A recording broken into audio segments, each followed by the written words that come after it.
사람들이 흔히 하는 실수 중에 하나는 그 사람의 외모를 보고 판단하는 것입니다. 이 외모에는 겉모양, 즉 얼굴에 이쁘고 나쁜 것, 아니 얼굴은 나쁠 수가 없죠. 얼굴의 이쁨, 그 다음에 옷차림새, 그 다음에 말하는 태도 등을 말할 수도 있겠지만 그 사람의 재력, 학력, 집안 사정들도 만약에 외모라고 한다면 외모라고 할 수 있겠지요. 근사하게 차려입고 사기치는 사람들이 얼마나 많습니까? 정말로 많습니다. 똑똑한 듯 보이지만 알고 보면 사이코패스인 사람도 꽤나 있습니다. 온순한 성격의 사람인 것 같았는데 뉴스에 살인범으로 등장하는 경우도 간혹 있습니다. 공부 잘하고 잘생겨서 멋지다 생각했는데 알고 보니 바람둥이인 사람도 많이 있습니다. 이렇듯 인간은 사람의 외모, 그리고 조건, 그리고 환경 등을 보고 그 사람을 판단하는 경우가 많은데요. 그러한 판단의 가장 중심이 되는 기준은 바로 이것입니다. 그가 나에게 도움이 되느냐, 도움이 되지 않느냐 하는 것이죠. 잘생기고 돈 많고 권력이 있으면 나에게 도움이 될 것 같습니다. 그렇죠? 그러나 돈이 없고 권력이 없는 사람은 나에게 전혀 도움이 될 것 같지가 않습니다.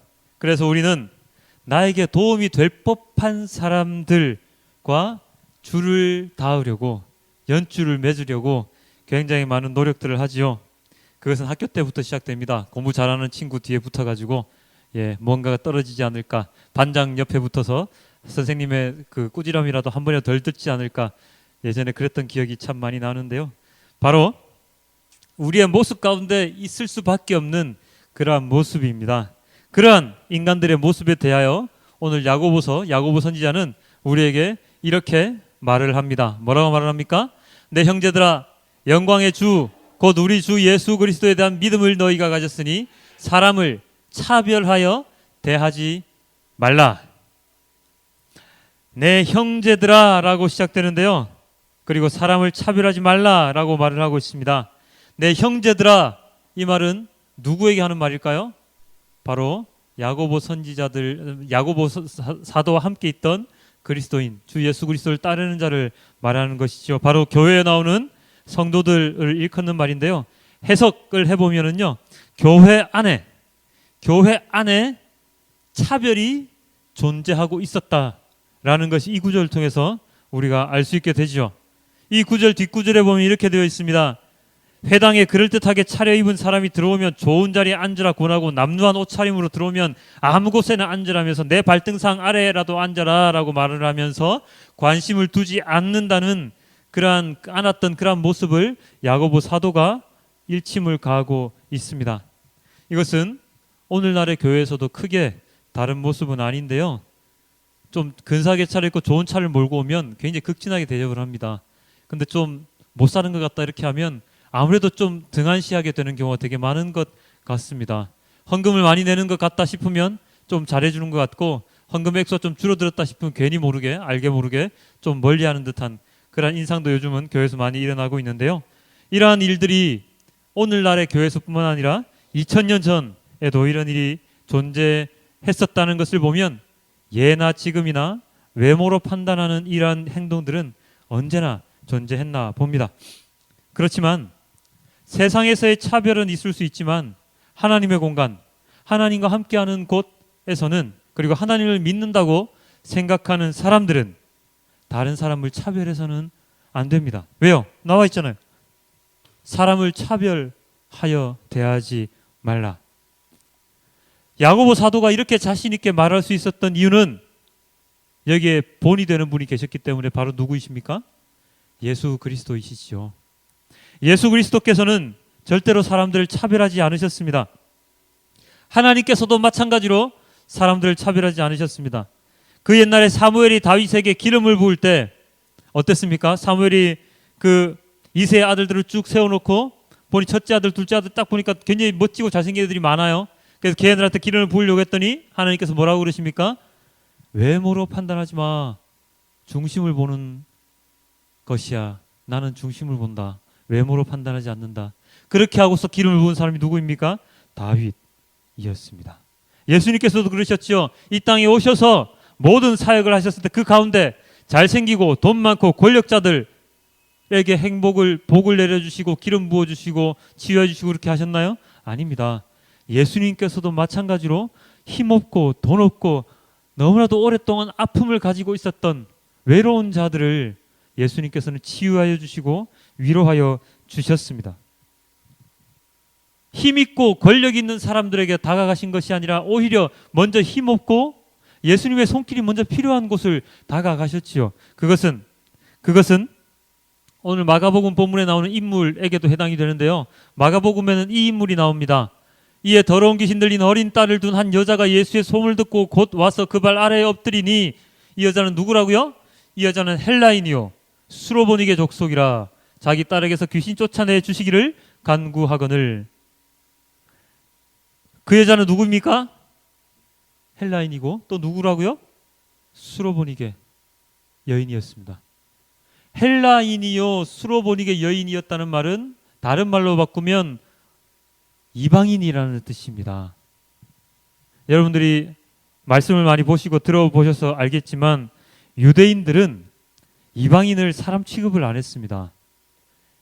유대인들은 하나님께 선택받은 민족이라고 생각을 했고 이방인들은 하나님께 선택을 받지 못한 민족이라고 생각했기 때문에 유대인들이 이방인과 말을 섞는다거나 이방인 지역에 가는 것조차 굉장히 꺼렸던 그러한 사람들이 바로 이방인이었는데요. 그들 중에 여인입니다. 여인. 유대인들에게 여자는 더욱더 아래에 있는 위치에 있는 사람들이었죠. 그런 여인이 예수님께 와서 무엇을 한다고요? 딸에게서 귀신을 쫓아내 달라고 간구를 하고 있습니다. 예수님께서 바로 그래 고쳐줄게 라고 말씀하셨습니까? 아니죠.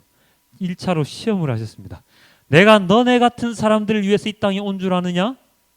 내 자녀들을 나는 먼저 돌보아야 된다 라고 말씀하시면서 이 여인을 완전 무시하는, 요즘 애들 말로 개무시하는 말씀을 하셨는데 어떻게 말씀하셨습니까?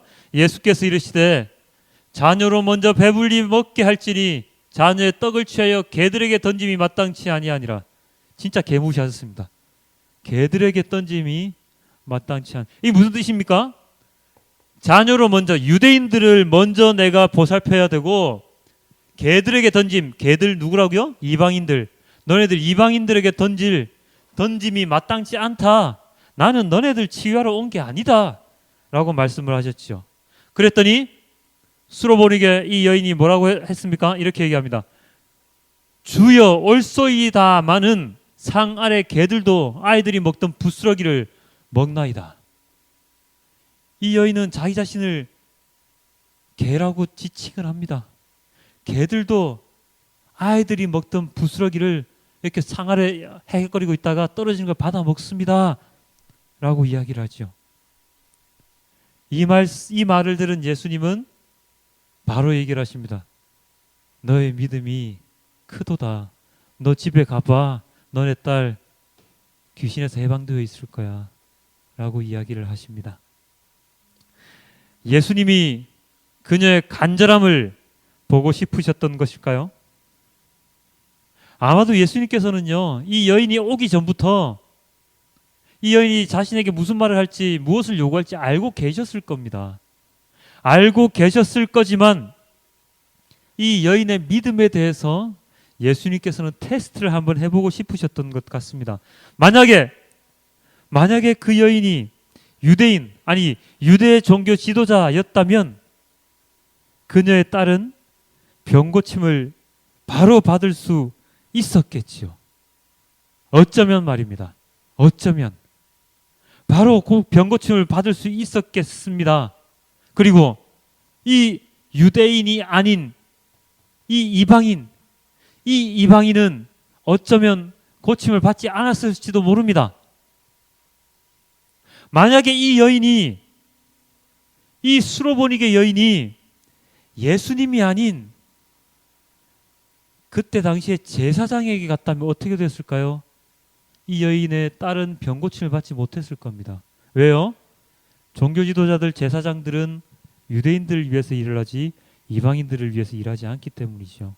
그러나 이 여인이 찾아갔던 사람이 누구라고요? 예수님. 예수님은 어떤 분이시라고요? 절대로 차별하지 않으시는 분. 그 차별이 신분상의 차별, 그러니까 권력 있는 자, 권력이 없는 자, 그다음에 천한 자, 죄인, 이 차별뿐만 아니라 유대인이냐 유대인이 아니냐, 유대인이냐 이방인이냐, 이러한 차별조차도 예수님께서는 하지 않으셨다는 것이지요. 차별을 절대로 용납하지 않으셨던 예수님과 하나님의 사랑이 바로 이 수로보니게 여인을 통해서 드러나게 되었습니다. 오늘의 이 마가복음 본문의 두 번째는 어떠한 내용이 들어있느냐 하면은요, 귀가 멀고 혀가 마비되어서 말을 더듬는 자를 고쳐주시는 기사가 기록이 되어 있는데요, 요즘으로 치면 거의 거지 수준, 엄청난 하층민이었던 그러한 사람이었을 것인데, 사람들이 그를 예수님 앞에 데리고 오자 예수님께서 이런 자조차도 병을 고쳐주셨습니다. 그리고 이렇게 고쳐주셨지요. 하늘을 우러러 탄식하시며 그에게 이르시되 에바다 하시니 이는 열리라는 뜻이니라. 방금 본 이 구절에서 저는 집중적으로 보고 싶은 구절이 어디냐면 바로 이 부분입니다. 하늘을 우러러 탄식하시며, 하늘을 우러러 탄식하시며. 여러분, 탄식한다는 말이 무슨 뜻입니까? 탄식한다, 이거 헬라 아닌데, 우리나라 말인데 무슨 뜻일까요? 굉장히 마음속으로 답답한 거죠. 마음이 너무 힘든 겁니다. 어떨 때 탄식을 많이 합니까? 내 가족이 너무나 힘든 처지에 놓였을 때, 제발 좀 구해주십시오. 내 가족이 너무 힘듭니다. 너무 아픕니다. 탄식하죠. 탄식. 비탄에 빠지고 너무나도 슬퍼서 그 슬픔을 이기지 못해서 그 슬픔을 표현하면서 이야기를 하는 것입니다. 그런데 예수님께서 이 귀 멀고 혀가 마비된 이 사람을 위해서 탄식하셨다는 말은 무슨 뜻입니까? 그를 위해서 너무나도 마음 아파하셨다는 것이죠. 얘야, 왜 네가 이렇게 어려운 고통을 겪고 있니? 하면서 탄식하시면서 하늘을 우러러 하나님께 이 자를 고쳐주십시오라고 탄식하시면서 에바다 했더니 이 사람의 귀가 열리고 혀가 풀렸다는 것이지 않습니까? 바로 이 부분이 중요합니다. 하늘을 우러러 탄식하셨다는 것. 예수님의 이 모습은 보통의 사람으로는 할 수가 없지요. 진짜로 유능한 의사조차도 사람 병자를 고칠 때 그냥 아이고 많이 힘드시겠네요 하고 그 병자를 고쳐주지, 아이고 얼마나 힘드셨어요, 아이고 하나님 이 사람 좀 제발 고쳐, 이런 식의 진짜로 자기 가족인 양, 자기의 피부치인 양 그렇게 하지는 않거든요. 근데 예수님께서는 한 사람 한 사람에게 다 이러한 마음을 가지시고 그들의 병을, 그들의 아픔을 고쳐주셨다는 것이죠. 바로 이런 마음을 우리는 배워야 한다는 것입니다. 예수님의 이 탄식, 그 누구도 내가 버릴 수 없는, 이방인이건 유대인이건 천한자건 아니면은 높은 사람이건 그 누구도 버릴 수 없었던 이 예수님의 이 탄식하는 마음을 우리 그리스도인들은 닮아야 한다는 것이죠. 그렇지만 이러한 예수님의 탄식은 아무나 함께 할 수는 없습니다. 왜냐하면요, 여전히 이 세상은 권력자들, 나에게 도움이 되는 자들, 내가 살아가는데 힘이 되는 자들 앞에 굽신거릴 수밖에 없기 때문입니다. 우리 예전에 영화 중 가운데 그거 있었잖아요. 설국열차. 내용이 어떤 내용입니까? 꼬리 칸에 있던 인물이 저 맨 첫째 칸까지 가는 거잖아요. 그게 뭘 나타내는지 아시죠? 인간의 등급을 나타냅니다. 정말로 그 영양갱 안에는 또 이상한 바퀴벌레로 만든 영양갱이거든요. 정말로 먹지 못할 그것을 공급받아가며 그것으로 꾸역꾸역 먹어가며 살았던, 거지처럼 살았던 그 열등 칸에 있던 사람이 점점 앞칸으로 나아갈 때 앞칸에는 어떤 것들이 막 있습니까? 호화로운 음식들이 막 놓여 있고, 정말로 우리나라로 치면 저 자리평 사립고처럼 정말로 좋은 환경 속에서 배우고 있는 아이들이 있고요. 그다음에 점점 나아가게 되면 맨 꼭대기에 있는 사람을 만나게 되는데 우리의 인생사가 바로 그 설국열차처럼 보인다고 사람들이 얘기를 하잖아요. 우리의 지위, 우리의 위치를 우리는 조금씩 위로 올리기 위해서 한 단계 한 단계 높이 올라가기 위해서 사람들은 애를 씁니다. 그게 인간의 세상입니다. 인간의 세상입니다. 왜요? 왜 그렇게 올라갈 수밖에 없습니까? 내가 올라가야지 조금이라도 편하게 사니까. 내가 올라가야지 다른 사람들을 더 많이 부려먹을 수 있으니까. 내가 올라가야지 내 자녀들이 내가 겪었던 고통을 안 겪을 수 있으니까. 그래서 위로 올라가려고 돈을 많이 벌려고 그렇게 올라가지요. 올라갑니다.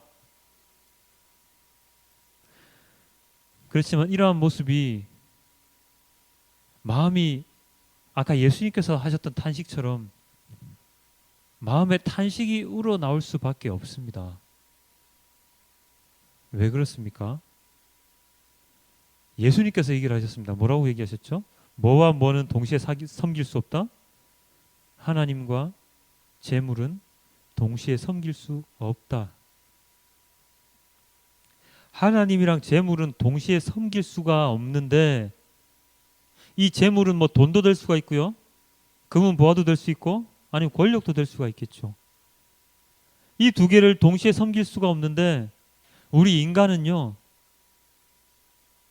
이 두 개를 동시에 섬길 수 있다고 생각을 하며 나아갑니다.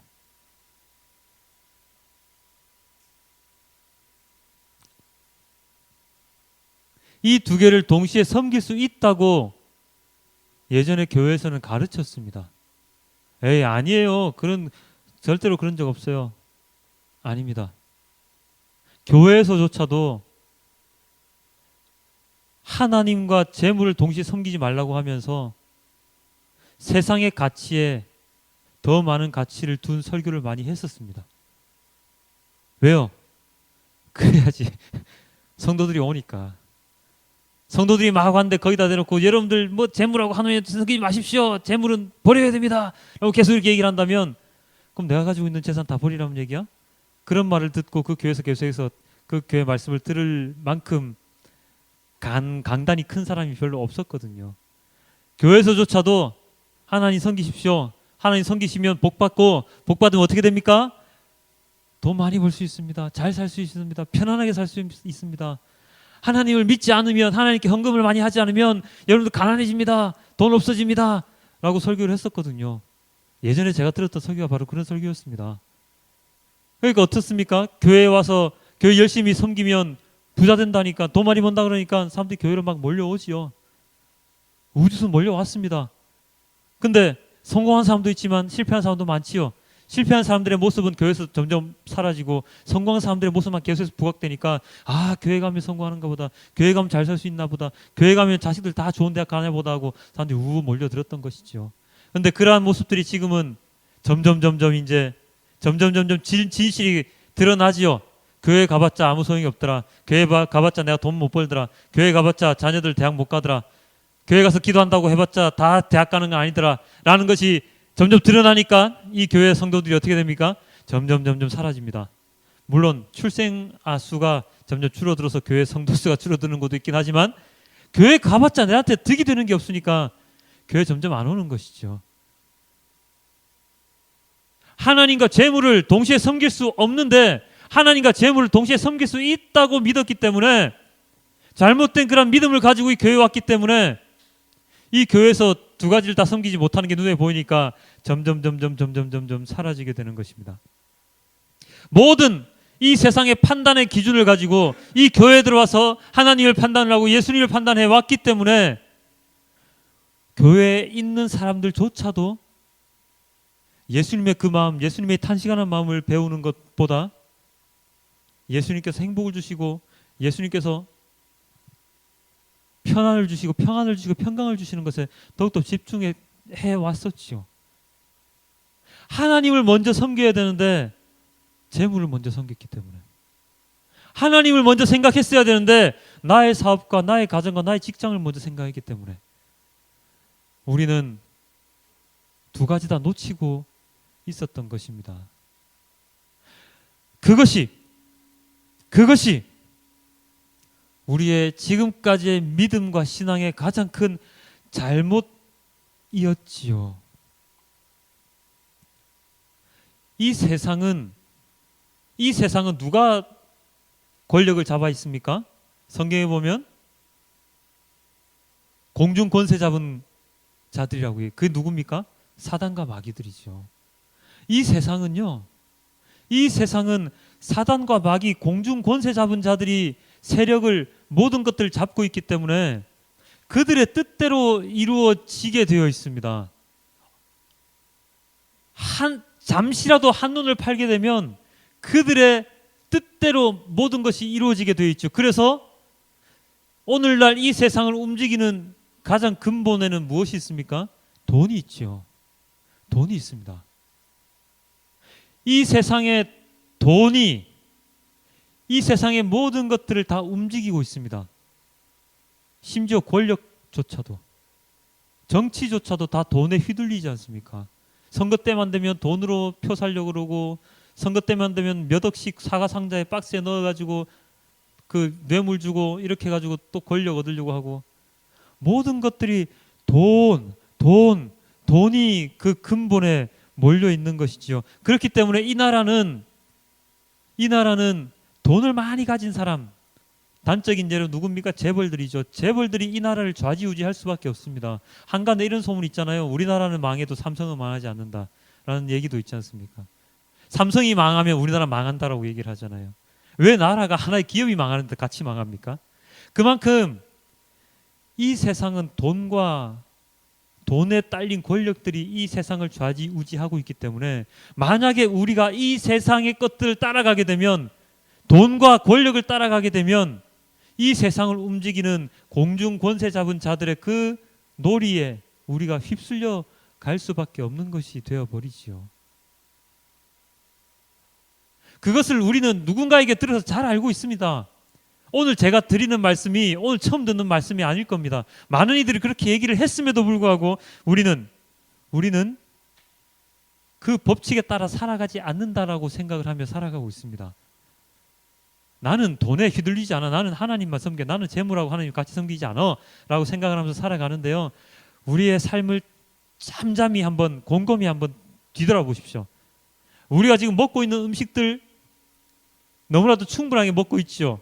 그러면서 어떻게 됩니까? 남은 것들은 다 버립니다.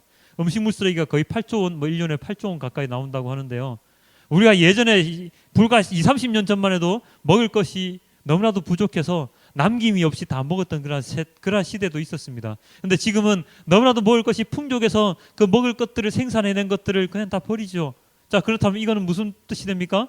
먹을 것이 없어서 지금 기아로 굶주려가고 지금 죽어가는 그 사람들에게 갈 수도 있는 것들이, 그 사람들에게 가야만 했던 것들이 우리의 소유 안에서, 우리의 넘침 안에서 있다가 사라져 버리는 것이거든요. 그것은 그들의 소유를 우리가 빼앗는 것입니다. 자본주의의 가장 기본적인 원칙이 뭔지 아시죠? 파이. 우리가 먹는 파이. 이 파이를 누가 많이 먹느냐, 누가 많이 가져가느냐, 많이 가져가는 사람이 살아남는 게 자본주의의 가장 큰 원칙입니다. 누가 이익을 많이 남기느냐, 그것이죠. 그 말 뜻은 무엇이냐면 남들에게 가야 될 것이 나한테 와야지 내가 잘 살 수 있다는 뜻이거든요. 오해하지 마십시오. 내가 충분히 가지고 가더라도 다른 사람 가져갈 게 충분히 있을 겁니다. 아닙니다. 내가 많이 가져가면은요, 다른 사람들 가져갈 게 없습니다. 내가 지금 물을 많이 쓰면 나중에 자녀들이 쓸 물이 없어지는 거하고 동일한 겁니다. 우리가 지금 눈앞에는 그게 정확하게 안 보일 뿐이지, 내가 무엇인가를 많이 가져가면 나의 소유만큼 못 가져가는 사람들이 생긴다니까요. 우리나라에 이렇게 많은 아파트가 있고 집이 있는데 왜 또 집이 없는 사람이 그렇게 많겠습니까? 주택보급률이 거의 100% 이상 된다고 하는데 왜 집이 없는 사람이 그렇게 많겠습니까? 왜 전세난은 그렇게 많아지고요? 그 말 뜻은 우리가 가질 만큼 적당하게 소유하고 있다고 생각을 하겠지만, 우리가 가질 만큼이 아니라 가지고도 남을 만큼 너무나도 많이 넉넉함을 소유하고 있다는 것이죠. 그것은 다른 사람의 것을 우리가 뺏어왔다는 뜻하고 똑같습니다. 이것을 보고 우리가 하나님과 재물을 동시에 안 섬긴다고 얘기할 수 있겠습니까? 솔직히 얘기하면은요, 하나님께서도 광야에서 고생하는 그 이스라엘 백성들에게 무엇을 주셨지요? 음식으로 만나와 메추라기를 주셨죠. 그런데 만나와 메추라기를 어떻게 긁어 먹으라 그랬습니까? 너네들 한 달치를 긁어 먹으라 했습니까? 충분히 창고에 놔두면 너네들 충분히 먹을 테니까 다 모아 넣어라 그렇게 하셨나요? 아니죠. 하루치만 너희들 가지고 있으라. 그 이상 가지고 있으면 썩어버릴 것이다. 그리고 우리가 언제나 외우는 주기도문에 보면 무엇에 감사합니까? 일용할 양식에 감사한다고 그랬지 한 달치 양식에 감사한다고 하지 않죠. 그렇게 얘기하지 않습니다. 마찬가지죠. 우리는 우리가 써야 할 만큼, 우리가 사용할 만큼의 소유를 가지고 있어야 되는데 우리는 알게 모르게 미래를 위하여 저축한답시고 우리가 가지고 있지 말아야 될 것, 남의 것까지 함께 가지고 있는 경우가 너무나도 많이 있습니다. 특히나 요즘의 세상의 흐름이 어떻게 되고 있냐면 이 말 혹시 아시죠? 1%와 99%의 법칙. 세상의 모든 부가 1%로 지금 쏠리고 있고 그 외에 99%가 가난한 사람으로 지금 계속해서 떨어지고 있다는 그런 법칙이 있습니다. 그래서 모든 사람들의 초점이 내가 1%에 들어갈 거야. 나는 1%에 들어가야 돼. 라는 거기에 지금 초점을 맞춰서 이 세상의 모든 경제가 움직이고 있습니다. 그게 세상의 법칙이고 세상의 공중권세 잡은 자들이 행하는 일들이거든요. 거기에 집중하게 만드는 것입니다. 그런데 하나님을 믿는 자들이라면 그리스도인이라면 1%에 가기 위해서 노력하는 것이 아니라 99%를 위해서 노력을 해야 합니다. 왜냐? 이 99%가 함께 하나님 나라에 들어가는 존재들이기 때문입니다. 왜요? 예수님께서 1%를 위해서 오셨나요? 아닙니다. 1%의 권력 있는 자들, 재벌들, 돈 있는 사람들 위해서 오신 것이 아니라 이 세상의 모든 자들, 100%의 모든 인류들을 위해서 오셨거든요.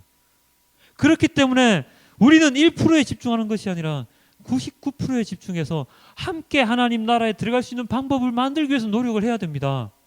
그런데 이 세상의 법칙으로는, 이 세상의 눈으로는 그게 안 되죠. 될 수가 없습니다. 아까도 말씀드렸다시피 돈이 이 세상을 지배하고 있기 때문에 이 세상의 법칙으로는 그렇게 할 수가 없습니다. 그럼 어떤 법칙으로 가야 됩니까?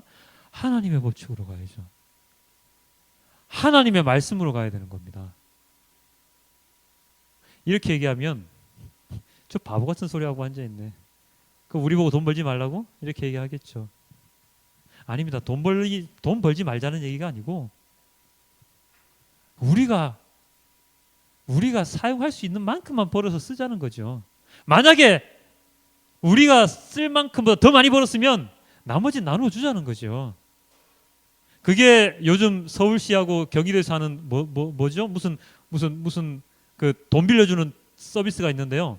그게 히브리어에서 나온 그 단어로 해서 이렇게 나왔던데 유대인들에게는 희년 제도라고 해서 노예들을 풀어주고 빚을 다 다 탕감해주는 그런 제도가 있습니다. 그게 7년마다 한 번, 희년이면 50년마다 한 번씩인데 그런 제도가 있어요. 그게 무엇이냐면 빚을 지었더라도 어느 순간에 되면 그 빚을 다 벗어나게 해줌으로 인해서 함께 살 수 있는 것이죠. 그것이 도덕적 해이가 불러일으킬 수 있다라고 얘기를 할 수도 있겠지만 그렇기 때문에 더더욱더 우리의 사고를, 우리의 생각을 하나님의 사고로 바꾸어야 되는 것입니다. 자본주의적인 이 세상적인 가치관을 가지고서는 절대로 할 수 없는 일이거든요. 세상적인 기준에 있어서는 그 정말 바보 멍청이 같은 짓이기 때문에 우리의 생각을, 우리의 사고를 바꾸어야지만이 이 모든 것들을 행할 수가 있는 것입니다. 자, 오늘의 잠언 본문에는 이런 말씀이 있었습니다.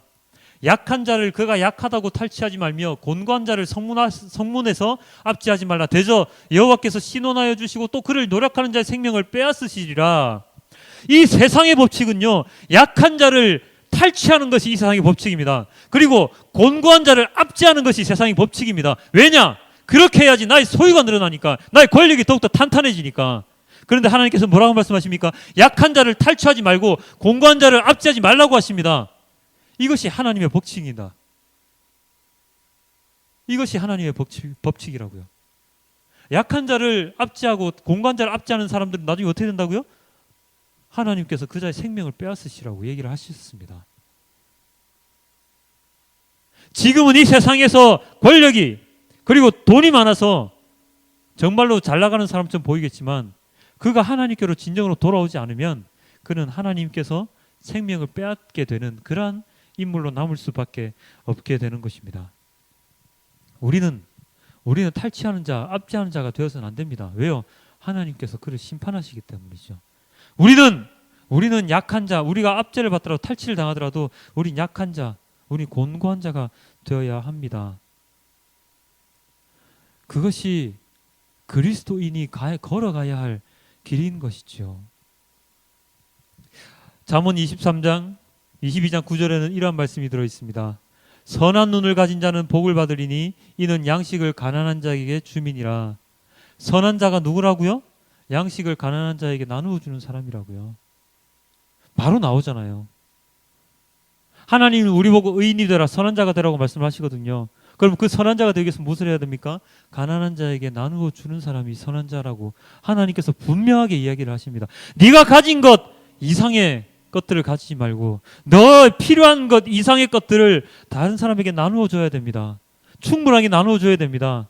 그런데 이런 선한 자들은 이 세상에서는 주로 누가 이렇게 선한 자가 됩니까? 없는 사람들, 정말로 남들에게 도움을 받아야 될 것 같은 사람들이 자기의 양식을 나눠줍니다. 선한 자로서의 삶을 살아갑니다. 폐품, 폐유지 주어서 평생 동안 모은 1억을 대학교에 기부했던 그런 할머니, 할아버지들, 자신이 평생 모았던 30억의 그 돈을 나라에 기부했던 그러한 사람들, 그러한 사람들이 선한 자, 가난한 자에 나눠주는 사람들이 되는 것이죠. 가진 자들을 잘 그렇게 못합니다. 얼마 전에 제가 저기 대기업의 어떤 한 그 원로 회장이 몇백억을 기부를 했다고 해서 정말 이런 사람이 다 있구나라고 생각을 했었는데 알고 봤더니 그 뒤에 꿍꿍이가 또 있었더라고요. 그래서 실망했습니다. 그 뒤에 꿍꿍이가 있었는데 그거는 나중에 한번 신문 한번 찾아보십시오. 무슨 그 기업의 그 오토바이 잘 만드는 회사 기업의 회장이었는데요. 제가 그걸 보고 깜짝 놀랐어요. 처음에는 정말 대단한 사람이 했다가 뒤에 일을 알고 나서 굉장히 실망을 했는데, 그것처럼 이런 선한 자가 되는 사람들은 주로 없는 사람들이 잘 됩니다. 많이 가진 사람은 잘 되지 않습니다. 왜냐하면 많이 가진 사람들은 그 많이 가진 것에 노예가 되어 있기 때문에 절대로 선한 자가 되기가 힘듭니다. 그렇기 때문에 다시 한번 말씀드리지만 우리의 사고를, 우리의 생각을 세상의 사고에, 세상의 생각에 맞추어 놓으면 우리는 하나님의 말씀에 합당한 자가 되기가 힘들어지는 것이죠. 하나님께서 이렇게 나누라고 하신 것은 조건이 없는 나눔입니다. 내가 이거 다 줘버리면 저는 못 살 것 같은데요. 그럴 수도 있죠. 그런데 없어도 다 살아갑니다. 부족해도 다 살아가잖아요. 한 끼 만약에 먹을 음식이 없으면 한 끼 금식기도 한다 셈 치고 한 번씩 참을 수도 있거든요. 음식이 남아 돌아갈 때는 금식기도 하면서 음식이 없을 때는 너무 배고프다고 그렇게 울부짖는 것은 하나님을 믿는 믿음이 그의 마음속에 진정으로 들어있지 않다는 뜻과 비슷하겠지요. 나의 삶이 곤고해지더라도 아까 봤지 않습니까? 차라리 공고한 삶이 낫다고요. 공고하지 않은 삶이 되어서 공고한 사람을 압제하는 사람이 되면 하나님께서 심판을 통해서 그 사람의 생명을 앗아간다고 하시지 않습니까? 내가 약자고 내가 힘들어, 내가 지금 삶이 너무나도 어렵다고 하더라도 어쩌면 그것이 하나님께서 주신, 우리에게 주신 기회일지도 모른다는 생각을 해봅니다. 왜냐? 요즘 모든 목사님들이 설교하시는 게 어떤 내용이냐면 가진 자들, 있는 사람들, 편한 사람들은 하나님께 기도 안 한다, 하나님께 못 돌아온다. 하나님께 돌아오는 사람들은 없어서 너무나도 힘들어서 너무나도 고통스러워서 하루라도 하나님께 기도하지 않으면 살지 못하는 자들이 하나님께로 돌아올 수밖에 없다라고 설교를 하시거든요. 맞습니다. 여러분들도 생각을 해보십시오. 내가 풍족하게 돈을 벌 때 하나님 찾아지던가요? 아니요. 저 자신도 그렇게 못했는데요. 저 자신도 그렇게 안 되는데요. 저 자신이 곤고해지고 저 자신이 힘들 때 하나님께 더욱더 많이 기도를 했지, 내가 편하고 내가 맛있는 음식 많이 먹을 수 있는 그때는 하나님께 감사의 기도 못 드립니다. 그렇기 때문에 내가 힘들고 내가 어렵다고 해서 그 어려움이 내가 세상을 다 산 사람처럼 그렇게 절망에 빠질 필요가 없다는 것이죠. 그것을 요즘 저는 뼈저리게 느낍니다. 그래서 하나님께 참 감사한 면도 없진 않지만 그것입니다. 예수님께서는 우리에게 너가 가지고 있는 믿음 가운데 입으로만, 머리로만 그 믿음을 시인하지 말고 너의 행동으로, 너가 가진 것을 나눔으로 그 모든 것들을 증명해 보이라고 얘기를 하십니다. 야고보서에 이런 말씀이 들어 있습니다. 내 형제들아, 만일 사람이 믿음이 있노라 하고 행함이 없으면 무슨 유익이 있으리요? 그 믿음이 능히 자기를 구원하겠느냐? 만일 사람이 믿음이 있다, 야, 나 믿음 좋은 사람이야 했는데 행함이 없어. 내 옆에 사람이 지금 당장 굶어가는데, 내 가족이 당장, 내 형제가 당장 굶어가는데 너 빨리 따뜻한 음식 먹으라고 얘기를 하는 것 그 자체는 믿음이 없는 사람하고 똑같다고요. 그 사람에게 줘야죠. 나눠줘야죠. 그 사람이 살 수 있도록 해야죠. 우리나라 옛날에 그런 말도 있었지 않습니까? 콩 한 쪽도 나누어 먹는다고. 콩 한 쪽밖에 없는 그 어려운 상황 속에서도 그것을 나누어서 서로가 먹는 것은 무엇을 뜻합니까? 너도 배고프고 나도 배고픈데 내가 요즘 그거 많이 하죠. 한쪽에 몰아주는 것. 몰아주지 아니하고 서로 조금이라도 먹어서 서로의 허기를 달래자. 그냥 죽더라도 같이 죽고 살더라도 같이 살자, 이거 아닙니까? 그런 모습이 있었는데 지금은 너는 네 알아서 살아. 난 알아서 살게. 그러니까 너 없는 건 난 모르겠으니까 난 내 있는 거 가지고 내 먹고 살 거야. 야, 내가 지금 당장에 먹다가 나중에 내 양식 떨어지면 어떡해. 지금 너한테 줄 거 없어라고 얘기하는 게 요즘의 세상이잖아요. 그런데 하나님께서는 나누라고 하십니다. 행하라고 하시죠. 내가 믿음 있다고 얘기를 하면서도 그것을 보여주지 않으면, 지난주에도 이런 설교였잖아요. 믿음의 표현이란 말씀으로 믿음을 보여주고 표현하지 않으면 그 사람 믿음이 없는 사람이라고요. 행함이 없으면 무슨 유익이 있겠느냐? 그 믿음이 능히 자기를 구원하겠느냐? 하나님께서는 그런 믿음 가진 자는 구원 안 해주신다고요. 그게 성경에 정확하게 나와 있습니다. 그것을 우리는 알아야 합니다. 내가 죽어간다고 생각을 할 때 하나님께 더욱더 나아가지요. 하나님께 더욱더 나아갈 때 하나님께서 우리에게 또 다른 은혜를 부어 내려주시죠. 그러면 내 옆에 또 다른 죽어가는 사람들, 그 영혼들을 우리가 데리고 하나님께 함께 나아가야 됩니다. 그것이 그리스도인이 해야 될 일이죠. 그래서 내가 보기에 너무나 하찮고 내가 보기에 너무나도 볼품없는 사람이라고 하더라도 그에게 다가가서 그를 하나님께로 인도해 낼 수 있는 사람이 진정한 그리스도인입니다. 예수님께서 죄인들을 더욱더 많이 찾으셨던, 약자들을 더욱더 많이 찾으셨던 이유가 그들이 더욱더 하나님께로 돌아와야 되기 때문이거든요. 나는 성한 자를 위해서 온 것이 아니라 아픈 자, 죄인들을 위해서 왔다라고 예수님께서 얘기를 하셨잖아요. 마찬가지입니다. 그리스도인들은 나보다 위에 있는 사람들을 위해서 사는 사람이 아니고 나보다 밑에 있는 사람들을 위해서 사는 사람입니다. 그 사람들보다 더욱더 밑은 곳으로 내려가서 그들을 떠받쳐서 하나님께로 같이 데리고 들어가는 사람들이 그리스도인이라는 것이죠. 우리는 그것을 잊지 말아야 합니다. 믿음에 관해서 야고보서 이렇게 또 나와 있습니다. 행함이 없는 믿음은 그 자체가 죽은 것입니다. 행함이 없으면 죽은 믿음입니다. 그런 믿음은 절대로 갖지 마십시오.